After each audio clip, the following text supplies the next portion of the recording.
Bagfuel, baby. The thing about you and Bees, no matter what, y'all always wanted to make it global. And I remember when y'all was trying to make battle rap become mainstream, and y'all came to me and you said, let's do strategy room. Let's give these battle rappers a voice to look beyond just the culture. Right. And people didn't even catch on to it at first. That was like that was the form of first podcasting too. Yeah. Like the strategy room. Like, you know what I mean? That was the first battle rap show, honestly. And this is like 2011. Yeah, 2011. 2012, latest. Yeah, 2011. 2011. Yeah. You know what I'm saying? Well, what makes a battle rap star? That's a good question. Me. Because you've made millions. Yeah, definitely. I'll say this, you know what I mean? When you know what I mean? Your authentic self, when you authentic to yourself, when you got your own style, like, you know, there's like, you know, you yourself, you know, you got to be different. You know what I mean? That's what stick out for me that makes somebody special. Like when they got their own style and they don't sound like nobody else and they got, you know, their own charisma when it comes down to like actually performing on the stage, you know, that's what, you know, catch my attention. You know what I mean? Do you think the Proving Grounds messed things up because everybody started emulating each other? They was calling the PG step, right. and it took away from, you know. I mean, because people said that everybody. I think the PGs is necessary. Yeah, of course. Because What's the PGs? Hold on. Proving Grounds. So it's like a farm league that we have that we actually developed to create new talent in the battle rap culture. So this is what, like, you know what I'm saying, we known for. Like, you know what I mean? We're probably like the only, you know, system. The only system that create and develop talent. Like, you know, in the game, there's no more talent development no more. Artist development has been obsolete from the culture for about a decade. And you see where hip hop game, the game went from there. You know what I mean? So me noticing that, you know, we gotta actually, you know, create a farm league just to keep, you know what I'm saying, birthing and introducing new talent to the game.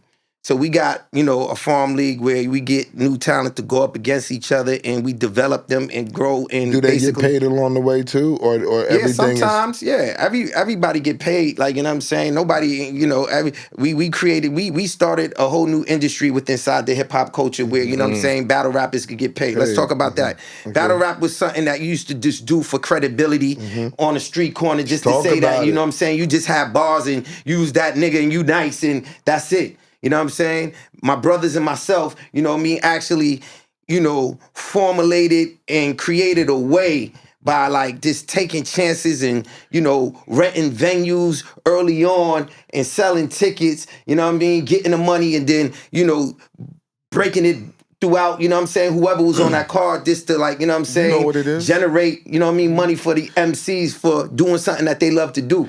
You know what hurt y'all the most? One of the greatest battle rap event. Summer Madness 2. And the reason why, everyone was counting y'all pockets, right? And I'm like, what do y'all think they made all this money? Because they were just counting. I said, yo, Esso, Smack made it to where you could have people 21 and under come in the club. So they're like, what's the big deal? I said, that's insurance. Yeah.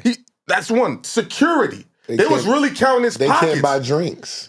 There you go. Yeah. They can't buy drinks, all so they they said can't. was, So they can't. They used to have a certain band. Yeah. If you're 18, if you're 21 and older, you have a certain band, and if you don't got a band, like, you know what I mean, you can't drink. You can't do it. And that hurts the economy. That was at the world famous Webster Hall. Is Webster Hall still open?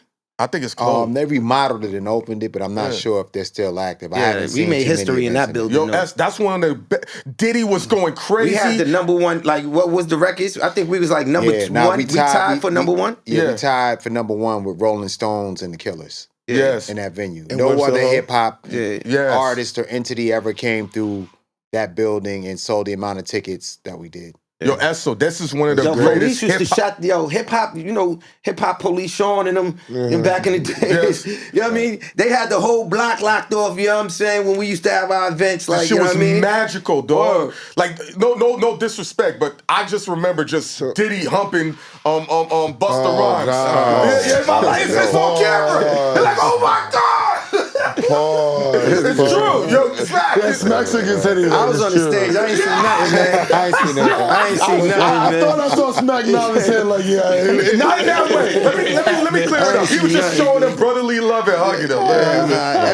Yo, it's all love in the building, man. It was a movie, but yo, listen, I think that hurt y'all business-wise. Esso is gonna see what's going on coming the next week. 22nd. Oh, you know what? I get back on the 19th. Not to change the subject, he has never been to a battle rap event. And y'all known each other 20 years. Yeah, that's my brother. Yeah, that's crazy. That's Randy. I ain't gonna say his last name, but you know what I'm saying? You know what I mean? That's my brother, man. You know what I'm saying? It's crazy how I've known you for almost 20 years and we never even knew we all knew each other till like later. He's like, you know, I wasn't in the content. I try to tell people like when he was getting money with the artists. He like A&R type, like you know what I'm saying? I was always doing that. Rockwild and all them, right? And I was managing and all that. He was doing beats and all that, like, you know what I mean? I wasn't even like thinking about that type of thing. Like I didn't know the money. If I would have known, because I just want to say this.